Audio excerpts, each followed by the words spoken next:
ay merger and compensation sa obligation o pagkakautang. So, ibig sabihin lang ng merger, yung nagpautang, yun na yung umuutang din. So, ibig sabihin yung umuutang at nagpapautang, iisang tao na lang. Example, may utang kang 10,000. Then, inutusan mo yung isang tao na kumolekta nung utang na yon para sa'yo. Then, yung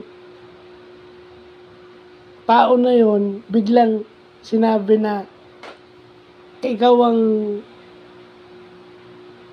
ang kumolekta nun para sa'yo. So, ibig sabihin, yung inassign mo, pag yung inassign mo, bumalik sa'yo. O yung pinautang mo, ikaw na ngayon ang parang nangungutang, wala na yung pag-uutang mo, yun yung merger. Nagiging isang tao na sila. Yung compensation naman, pag yung dalawang partido is simultaneously sabay na nagiging creditor at debtor.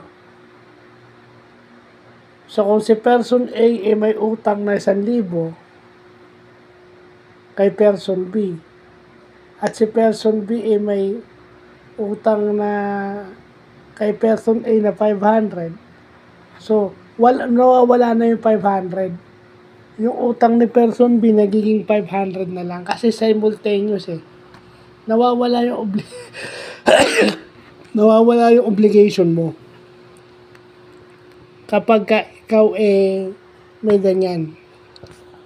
So, yun yung importante. Hindi ka pwedeng ikaw yung nangungutang at nagpapautang, at hindi pwedeng ikaw yung nangungutang at nagpapautang ng sabay. Kasi nawawala na yung iyong obligasyon at nawawala na ng obligasyon yung pinauutang mo. So, yun lang pa.